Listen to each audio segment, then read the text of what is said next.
నమస్తే, welcome to 10 TV. ఈరోజు మన స్టూడియోలో ఒక స్పెషల్ గెస్ట్ ఉన్నారు. ఆయన గురించి చెప్పే ముందు ఒక పదం చెప్తా. ఆ పదం చెప్తే క్లిక్ మరి మీకు కనెక్ట్ అవుతుంది. అదే బాపు. ఈ బాపు అన్న పదం చెప్పంగానే అందరికీ ఆయన మైండ్లోకి రావడం జరిగిపోతుంది. బాపు అలియాస్ కొమరయ్య, అలియాస్ బాపుమల్లి, అలియాస్ ఇప్పుడు ముత్తయ్య, అలియాస్ ఆయనే సుధాకర్ రెడ్డి గారు. ఆయన మనతో పాటు ఈరోజు మన స్టూడియోలో ఉన్నారు. వారిని అడిగి విషయాలు మరిన్ని తెలుసుకుందాం. నమస్తే అండి. నమస్కారం. ఎట్లా ఉన్నావు పెద్దయ్య? బాగున్నామ్మా. ఇట్లా అంత మంచిగానే ఉందా? అంత సాఫీగా నడుస్తుందా? సాఫీగా అంటే అమ్మా ఈ వయసు పెరుగుతుంది కదా, ఇంకా సాఫీగా నడుతుందా మొత్తం తెరవడానికి. అయినా కూడా మంచి ఫిట్ గా కనిపిస్తున్నాగా, మంచిగా తిరుగుతున్నావు, ఫుల్ బిజీగా నడుస్తుందిగా. ఇంతకంటే ముందు టీచర్ గా పనిచేసిన కనుక అది అలా అలవాట్లు అలా కొనసాగుతున్నాయి. ఓకే, ఫస్ట్ అసలు ఎక్కడి నుంచి అసలు పెద్దయ్య నువ్వు అసలు ఎక్కడ అసలు ఎలా నాంది పలికింది అసలు? కరీంనగర్ జిల్లా హుజూరాబాద్ తాలూకా జూపాక మా సొంత గ్రామం. హుజూరాబాద్ లో శిశు మందిర్లో టీచర్ గా పనిచేసేవాడిని. ఆ శిశు మందిర్లో ఈ నాటికలు, ఏకపాత్ర సంవాదం, ఈ డాన్స్ నేర్పించడం ఒక సబ్జెక్ట్. అది తప్పకుండా నేర్పించాలి. అందుకు నేను ప్రముఖను. నేను టీచర్ని కూడా అందుకు ఎంపిక చేశారు. ఇక అట్లా రూట్లో నాటకాలు వేస్తుండేవాడిని. ఈ రిటైర్మెంట్ అయిపోయిన తర్వాత నాటకాలు వేయడానికి గుంపు లేవు, ఒక గ్రూపు చేయడం కష్టం, కలవడం, నాటకాలు వేయడం కష్టం. కనుక ఖాళీగా ఉంటుంటే ఒక మిత్రుడు ఉండి ఇక్కడ ఏదో ఈ సినిమా షూటింగ్లకు సంబంధించినటువంటి జరుగుతున్నది, సెలక్షన్ జరుగుతున్నది, వస్తావా అన్నాడు. అంటే పోయిన అప్పుడు ఇది ఎప్పుడు, ఏ సంవత్సరంలో నాకు గుర్తులేదు తల్లి. 2019లో మల్లేశం ఒకటి స్టార్ట్ అయింది. మల్లేశం కంటే ముందు ఒక సినిమాలో చేసిన సగంలో ఆగిపోయింది. దాని తర్వాత ఒక మూవీ చేసిన, కొత్త పొరడు. దానికి అంటే మల్లేశం నుంచి అలా మొదలైంది. అట్లా మల్లేశం నుంచి స్టార్ట్ అయింది జర్నీ. సో ఇది ఏ సంవత్సరం గుర్తులేదు కానీ అలా మీ మిత్రుడు ఇచ్చిన సలహా మేరకు అలా రావడం జరిగింది. ఓకే, అక్కడి నుంచి వచ్చినప్పుడు అంటే ఎలా మొత్తం సినిమాకి అంటే ఫస్ట్ ఎలా సెలెక్ట్ అయ్యారు? నాటకాలు వేస్తుండేవాడిని. అప్పటి నుంచే ఉందన్నమాట మీకు 40 సంవత్సరాలుగా నాటకాలు వేస్తుండే. పౌరాణికాలు వేస్తూ ఉండేవారు. పౌరాణికాలు, సంఘిక నాటకాలు కూడా వేస్తుండేవాడిని. అట్లాగే ఈ నంది నాటకాలకు జడ్జిగా వెళ్ళాను. అట్లా సినిమా పరిశ్రమ వారు కొంతమంది పరిచయం అయినారు, నా గురించి కూడా తెలుసుకున్నారు, అట్లా పిలుచుకున్నారు, నడుస్తున్నది. మరి మల్లేశంలో ఎలా వచ్చింది మీకు మొదటిగా అవకాశం? మల్లేశంలో ఎట్లా వచ్చిందంటే ఆ మల్లేశం డైరెక్టర్లు వాళ్ళు దానికి పనిచేస్తున్నటువంటి డిస్ట్రిబ్యూటర్స్ ఎవరైతే ఉన్నారో, పెట్టుబడిదారులు, వాళ్ళు అంతకుముందు నేను పనిచేస్తున్న చోట చూసినారు. చూసి అట్లా సెలెక్ట్ చేసుకుంటారు. సెలెక్ట్ చేశారు. సో దాని తర్వాత మల్లేశం తర్వాత మొత్తం 70 అయిపోయింది తల్లి. మొత్తంగా 70 సినిమాలు చేశారు. ఓకే, కానీ అసలు మీకు బలగం అనేది మంచి బూస్టప్ ఇచ్చింది కదా బలగం. సో బలగం తర్వాత ఎలా అనిపించింది? అంటే లైఫ్ అంతా గ్రోత్ పెరుగుతా ఉంది, మంచి మంచి ఫోటోలు ఎక్కువ తీసుకోవడం, ఒక సినిమా యాక్టర్ అని ముద్ర రావడానికి బలగం అసలు. కానీ అందులో అవకాశం ఎలా వచ్చింది అసలు బలగంతో? వేణుగారు ఎక్కడ చూసారా? వేణుగారు నా నాటకాలు చూశారు. అయితే అంతకుముందు నేను కొత్త పొరడు అనేటటువంటి దాంట్లో పనిచేశాను. ఆ కొత్త పొరడు దర్శకుడు వేణుగారు దోస్తుడు. ఓకే, మీరు మొదట చేసి ఆగిపోయిన సినిమా దానికి సంబంధించి కాదు, ఇది కొత్త పొరడు అనే సినిమా. ఇది యూట్యూబ్ లో వచ్చింది, షార్ట్ ఫిల్మ్స్. ఓకే, సో వాళ్ళిద్దరు దోస్తులు ఆ రకంగా అట్లా వచ్చేసాను. ఓకే, సో అలా బలగం తర్వాత మాత్రం ఆగకుండా సాగుతుంది ప్రయాణం. అప్పుడు ఎలా అనిపించింది పెద్దయినా? కొంచెం కొత్తగా అనిపించింది. ఈ ఫోటోలు తీసుకునే వల్ల చాలా ఇబ్బందులు ఉన్నాయి. నన్ను సాధారణంగా ఉండలే, అసాధారణమైన వ్యక్తిలాగా ప్రవర్తించడం. పెళ్లికి పోతే కూడా నేను టీ తాగుతుంటే కూడా ఒక ఫోటో సార్ అనడం, టీ పక్క పెట్టి ఫోటో తీయడం, నేను అటు చూసేవరకు టీ అక్కడి నుంచి తీసేస్తాడు. ఇట్లా కొంచెం ఎక్కువ మందికి, ఎక్కువ సినిమాలు చేసిన వాళ్ళకి వచ్చినట్టుగా ఇబ్బందులు నాకు కూడా వచ్చినాయి అంతే.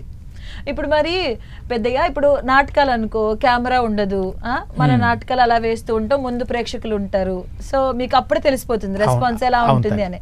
కానీ సినిమాకి వచ్చేసరికి డిఫరెంట్ కదా, కెమెరా ఉంటది, కొన్ని యాంగిల్స్ లో ఉండాలి, ఇలా ఉండాలి అలా ఉండాలి అని ఇట్లా ఇవన్నీ చెప్తారు.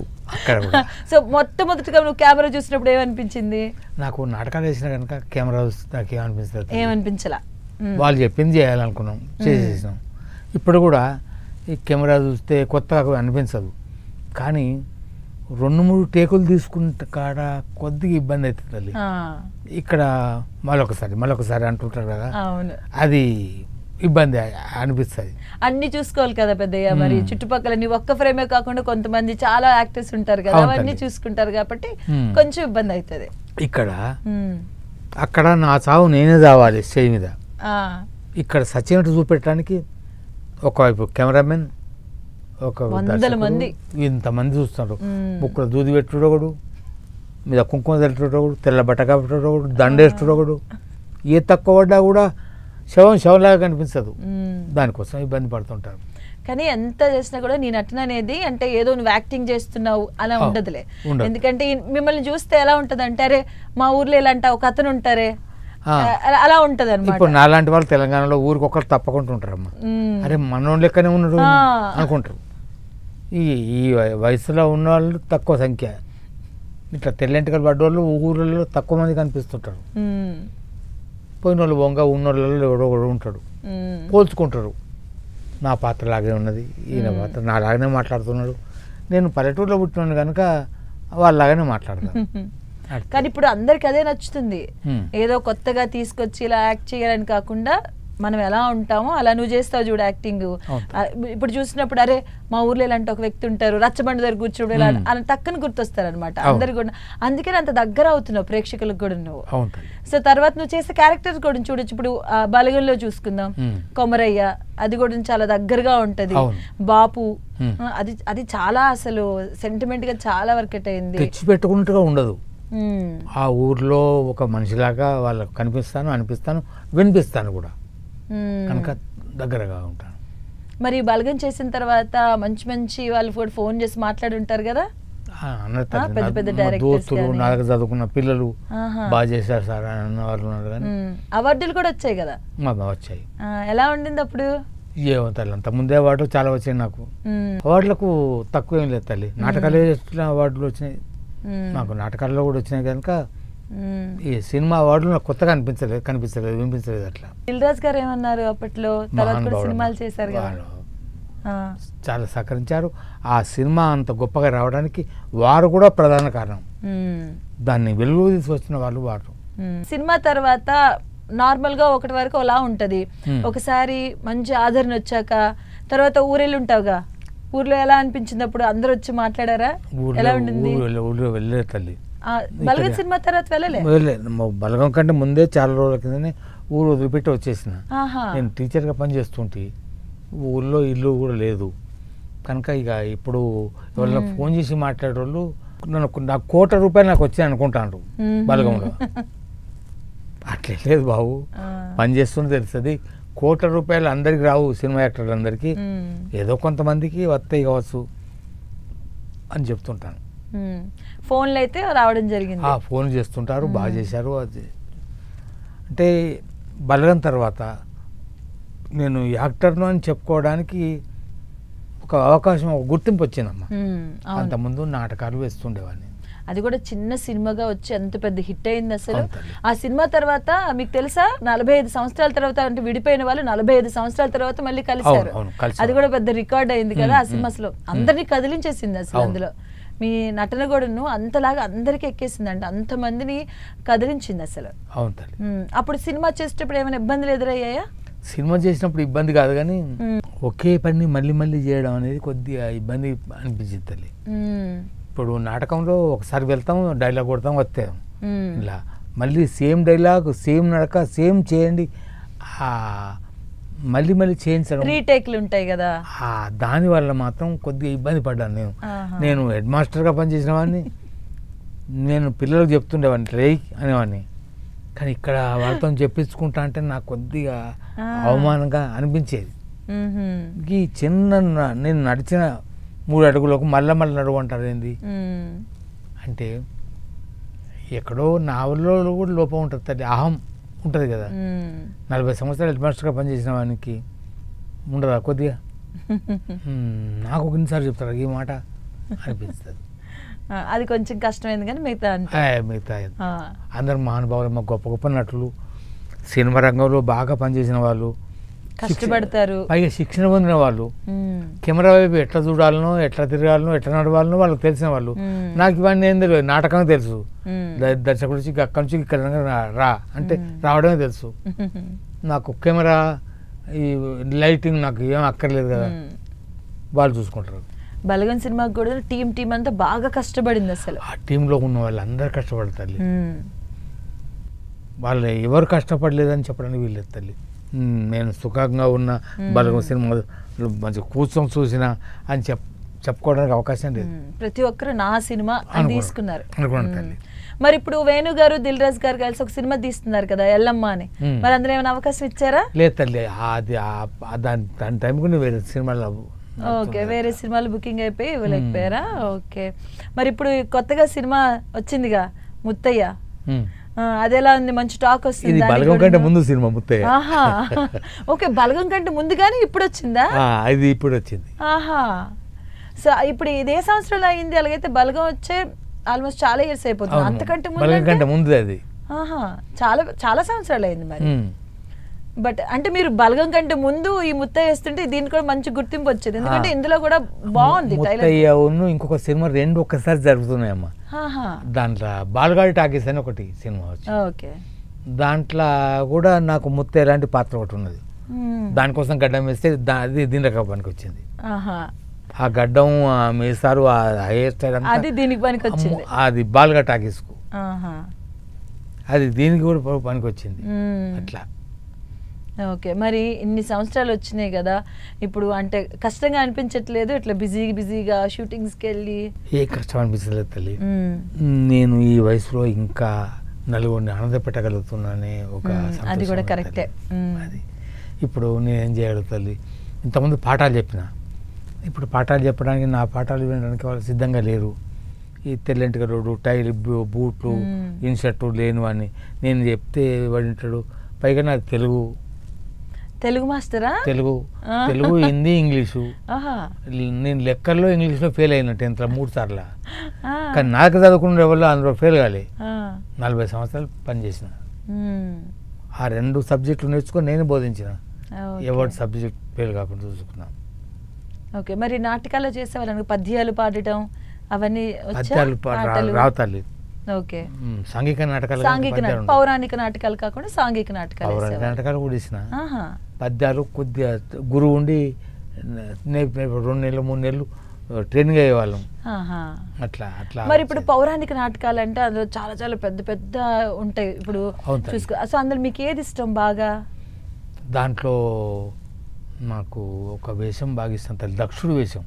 అది దీంట్లో వేసిన ఈ సినిమాలో ముత్తయ్య సినిమాలో నాకు ఇష్టమైన వేషం, అది నేను రాసుకున్నది. అది సో దక్షుడు మీకు చాలా ఇష్టమైనది.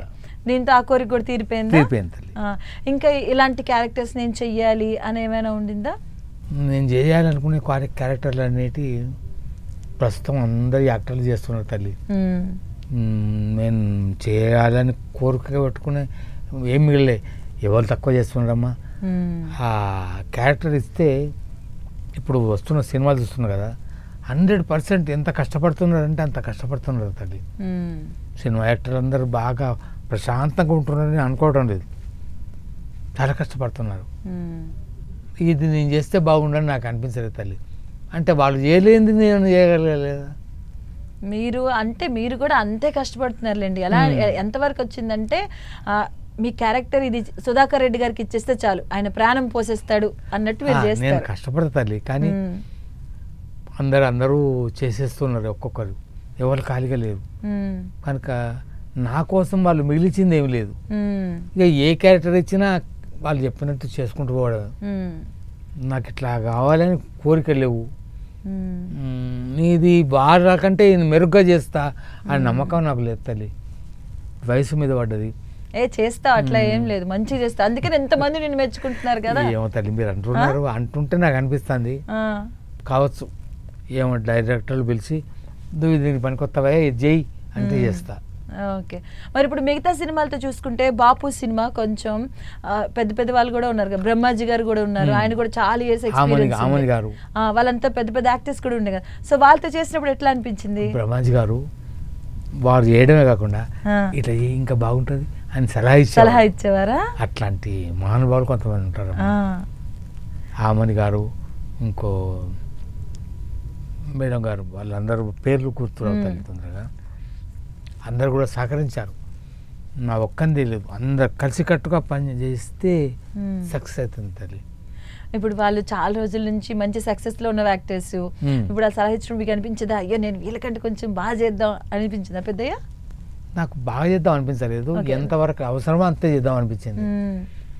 నాకు తండ్రి వేషం ఇచ్చారు, అంతే చేయాలి. కానీ నేను బాగా దొరుకుతానా అబ్బా, వాళ్ళకంటే గొప్పగా చేయాలని అనిపించాలి తల్లి. వాళ్ళలాగా చేసేదాలు, ఆ సన్నివేశం సక్సెస్ కావాలి, దర్శకుడు చెప్పింది వినాలి. అంటే మీరు అన్నారు కదా ఇప్పుడు బ్రహ్మాజీ గారు వచ్చి ఇట్లా చెయ్యి ఇంకొంచెం బాగా వస్తుంది అని చెప్పేటంటే మీకు ఇంతకు ముందు అన్నారు కదా నేను ఆల్రెడీ టీచర్ పోస్ట్ లో ఉన్నాను, నాకు వీళ్ళు చెప్తున్నారు అని. అంటే వారు నాతోటి సహనటుడు దర్శకుడు ఉండి మళ్ళొకసారి చేయి అంటే కోపం వచ్చేది, ఆశ వచ్చేది. కానీ సహనటుడు చెప్తే ఏం కాదమ్మా, చేయొచ్చు. సో బ్రహ్మాజీ గారు ఆమ్ని గారితో ఎలా ఉండింది బాండింగ్ సినిమా చేసేటప్పుడు? వాళ్ళు వాళ్ళ మునిగి తేలిన వాళ్ళు, సినిమా రంగంలో పూర్తిగా తడిసిపోయిన వాళ్ళు. మనమేమో కొత్త కెమెరా ముందు పోయినట్టుగా ఉంటుంది. ఇప్పుడు కొత్త సినిమా చేసినట్టే, వాళ్ళంత అనుభవం లేదు తల్లి. కానీ మీరు ఇప్పుడు ఆ సినిమా చేసేటప్పటికి మీరు మంచి పేరు వచ్చింది కదా బలగంతో, ఏమైనా మాట్లాడారా దాని గురించి? ఎవరు? ఆమని గారు కానీ బ్రహ్మాజీ గారు కానీ? వాళ్ళ విషయం తెలియదు, వాళ్ళ మాటలు వాళ్ళే మాట్లాడుతారు. నాకు ఆ సినిమా వరకు, బాపు సినిమా వరకే వాళ్ళు అది అప్పుడు చేస్తున్న సన్నివేశం సక్సెస్ కావాలని కోరుకున్నారు, అట్లా చేశాం. మరి పెద్దగా నువ్వు ఇన్ని సినిమాలు చేసావు కదా, ఇన్ని సినిమాలు చేసేటప్పుడు చాలా మంది మెచ్చుకుని ఉంటారు కదా నేను. సో అందులో బాగా అంటే వీళ్ళు మెచ్చుకుంది నాకు అబ్బా బాగా అనిపించింది, నా మనసుకు చాలా ఆనందం వేసింది ఈయన మెచ్చుకుంటే అన్న వాళ్ళు ఉన్నారా? మెచ్చుకున్న వాళ్ళందరూ నాకంటే చిన్న వయసు వాళ్ళు తల్లి. కానీ అంటే ఆనందం వేస్తే అబ్బా ఈయన కూడా నన్ను మెచ్చుకున్నాడు అని అనిపించిన వాళ్ళు ఎవరైనా ఉన్నారా? చాలా మంది మెచ్చుకున్నారు తల్లి, అందరు మెచ్చుకున్నారు.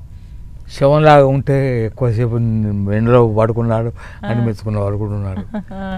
కానీ ఇప్పుడు నాకంటే పెద్దవాళ్ళు తక్కువ ఉన్నారు తల్లి సినిమా రంగంలో. కానీ ఇప్పుడు నాకంటే పెద్దవాడు ఉండి ఇది బాగా చేసావంటే నాకు సంతోషంగా ఉంటుంది. వీళ్ళందరూ అక్కడ చిన్న వయసు వాళ్ళు మెచ్చుకుంటుంటే ఎలాగ మెచ్చుకుంటుంటున్నారు, కొడుకు నాన్నని మెచ్చుకున్నట్టుగా ఉంటుంది. అట్లా అది కూడా ఒక ఆనందమే కదా పెద్ద. ఇప్పుడు అంటే నువ్వు సినిమాలకు కొంచెం కొత్తగానే వాళ్ళు ముందు నుంచి ఉన్న వాళ్ళు కూడా చాలా మెచ్చుకున్నట్టున్నారు కదా. ఇప్పుడు మీరు దిల్ రాజు గురించి చెప్పారు, ఆయన కూడా ఎన్నో సినిమాలు తీశారు, ఆయన మెచ్చుకున్నప్పుడు ఆయన ఏమన్నారా? బాగా చేశారన్నారు, మంచిగా ఉండింది అనమాట మొత్తంగా. ఎలా నడుస్తుంది ఇప్పుడు? నెక్స్ట్ ఏం ప్రాజెక్ట్స్ ఉన్నాయి మీకు?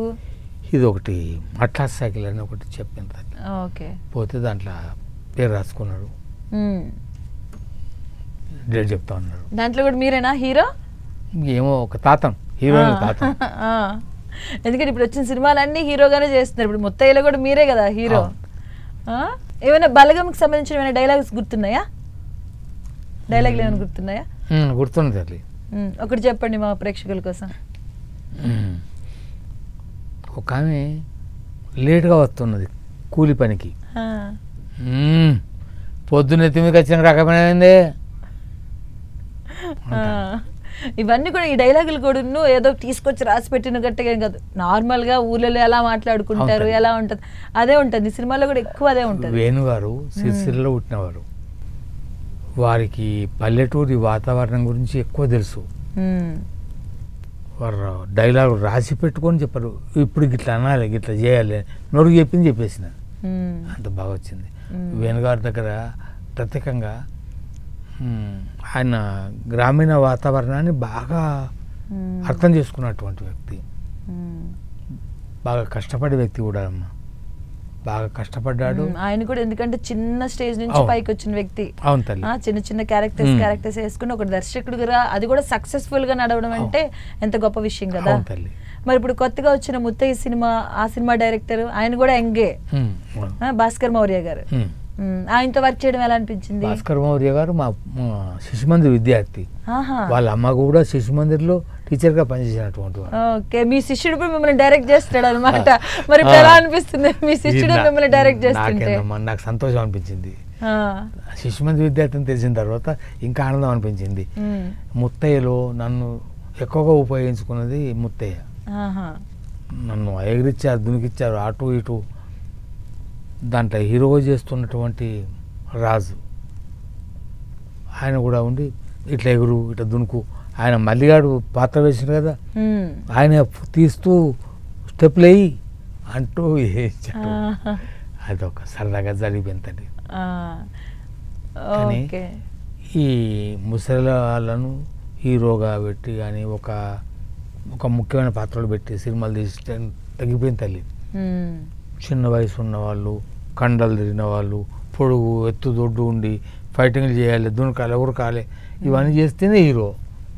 ఇప్పుడు అలా కాదు పెద్దయ్య, సినిమా మంచి కథతో వస్తే ప్రేక్షకులు ఎట్లయినా దాన్ని సూపర్ హిట్ చేస్తారు. చూస్తారు తల్లి, ఖచ్చితంగా చూస్తారు. కానీ నడ్డిముక్కు దాని నగలు ఎక్కువ, శాతకాను సనుడు ఎక్కువ, చెల్లని రూపాయి గీతలు ఎక్కువ, ఏమి లేనికి ఈతలు ఎక్కువ. ఈ వంకలన్నీ తీర్చిదిద్దడానికి కొత్త తంపలన్నీ పెడతాను. ఏది ఉంటే సినిమా బాగుంటుందో అది మర్చిపోయి పక్కోళ్ళు తోక పెట్టుకుంటారు, కానీ నేను ముందరికి తోక పెట్టుకుంటా అని మొదలు పెడతాను. దాంతో ఎన్ని వచ్చినా కూడా సినిమా కథ బాగుంటే మంచిగా వస్తే అందరూ చూస్తారు దాన్ని. దానికి బలగమే ఒక ఉదాహరణ కదా. బలగంలో ఎక్కడ డాన్స్ లేవు, పాటలు లేవు, ఫైటింగ్ లేవు. ఆ ఉన్నదంటే అద్భుతంగా చేశారు కదా. న్యాచురల్ గా ఉంటది ఆ సినిమా. మనం ఇళ్లలో, ప్రతి ఒక్క ఇళ్లలో, కొంతమంది ఇళ్లలో చూస్తున్నటువంటి సబ్జెక్టే కదా అది. తప్పకుండా మన కుటుంబంలో ఒక పాత్ర దాంట్లో ఉంటుంది అనిపిస్తుంది. అట్లా చేసిన తల్లి. బలగంలో నటించిన వాళ్ళందరూ కూడా అట్లా కష్టపడి డైరెక్టర్ గారు ఎట్లా చెప్పిందో అట్లా చేసింది. మరి ఇప్పుడు నీకు చాలా ఇష్టమైన నటులు ఎవరు? అప్పటి వాళ్ళు కానీ ఇప్పటి వాళ్ళు? అప్పటి వాళ్ళైతే ఈశ్వరంగరావు గారు, సావిత్రి గారు అంటే నాకు బాగా ఇష్టం అమ్మ.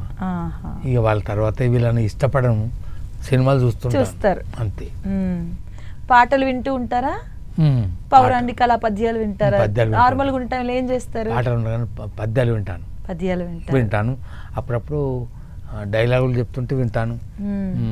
లేకపోతే ఈ టీవీలో వస్తుంటే కదా వీళ్ళు నాటకాలు ఇస్తుంటారు, అది ఇట్లా ఇవి కూడా చూస్తుంటాను. సినిమాలు చూస్తూ ఉంటారా? తక్కువ. కొన్ని బాగున్నాయి సినిమాలు, మంచిగా చూస్తుంటా. కానీ ఈ సినిమా బాగున్నది అంటే మిగతా అన్ని బాగలేవని నేను చెప్పినట్టయితే కదా తల్లి. అలా కాదు, కానీ సినిమాలు పర్లేదు చూస్తారు, మరీ చూడకుండా కాకుండా చూస్తాను. ఓకే. మీ పిల్లలు? నాకు ఒక్కడు కొడుకమ్మ, అది ఇంజనీర్, చెన్నైలో ఉంటాడు. మీరు ఎక్కడ ఉంటారు ఇప్పుడు? ఈసీఐఎల్ ఇక్కడ హైదరాబాద్ లో? ఈసీఐఎల్ దగ్గర నుంచి కిసర వెళ్ళే రోడ్ లో, ఈసీఎల్ రూట్ లో ఉంటారు. బండ్లగూడ. ఎవరెవరు? మీరు, నేను, ఆవిడ ఉంటారు. మీ ఇద్దరేనా? అంతే అమ్మ. ఇంకా శేష జీవితాన్ని మీ ఇద్దరు కలిసి కట్టుగా నెమ్మదిగా. మరి ఆవిడ ఎప్పుడు కంప్లైంట్ చేయరా? మీరు బిజీ అయిపోతున్నారు కదా. అమ్మ ఏం కంప్లైంట్ చేస్తుంది నా మీద? పోతే వీళ్ళు డబ్బులు ఇస్తున్నారు కదా, నాటకాలు వేసడానికి పోతే మేము పైసలు బొడగొట్టుకొని నాటకాలు వేసిపోయింది. సినిమాలకు వెళ్తే ఏదో డబ్బులు వస్తున్నాయి, సినిమాలో పేరు వస్తున్నది, సినిమా యాక్టర్ అని అంటున్నారు. పక్కన అనుకుంటాడు ఉంటుంది కదా, అది సంతోషం. అంటే ఇప్పుడు ఎంత మంచి పేరు వచ్చినా, ఎన్ని డబ్బులు వచ్చినా కూడా అంటారు కదా, ఆడవాళ్ళకి ఉంటుంది కదా, నువ్వు మాతో ఉండట్లేదు, ఇంట్లో ఉండట్లేదు, బిజీ అయిపోయినావు అని. అట్లా ఏం కంప్లైంట్ చేయరా? ఉంటారు తల్లి. ఇప్పుడు 60 దాటింది కదా, ఈ అన్ని సన్యాసాశ్రమం ఇప్పుడంతా. మీరు ఫస్ట్ మిమ్మల్ని పెద్ద స్క్రీన్ మీద చూసినప్పుడు ఏమన్నారు? అంటే మీరు నాటకాలు వేసేటప్పుడు చూస్తుంటారు కానీ సినిమా అన్నది వేరు కదా, ఏమన్నారు? ఏముంటుంది, ఏమన్నా కూడా ఒక విచిత్రమైన జంతువులాగా చూశారు, రకంగా విచిత్రమైన జంతువులాగా చూశారు. వీడు మనతోటే ఉండిపోయి సినిమా ట్రైన్ ఏమిటి. సో నెక్స్ట్ ఏ సినిమాలు చేయబోతున్నారు? ఇప్పుడైతే అట్లాస్ అనేది ఒకటే గుర్తుంటుంది. దీని తర్వాత ఏమన్నా వస్తే చెప్తాను. ఓకే, మొత్తానికైతే నెక్స్ట్ ప్రాజెక్ట్స్ కూడా రెడీగానే ఉన్నాయి. సో సాఫీగా వెళ్ళిపోతుంది జీవితం అంతా కూడా. అలాగే మీ రాబోయే సినిమాలు కూడా మంచి హిట్ కొట్టాలి, ఇలానే మమ్మల్ని అందరినీ కూడా మీరు ఇలా ఎంటర్టైన్ చేయాలని కోరుకుంటున్నాం. Thank you so much. ధన్యవాదాలు. మీ కోరిక నెరవేరుతుంది కాదు. సో ఇదండి ఇవాళ స్పెషల్ ఇంటర్వ్యూ. రేపు మరో ఇంటర్వ్యూతో మళ్ళీ కలుద్దాం. అంతవరకు నమస్తే.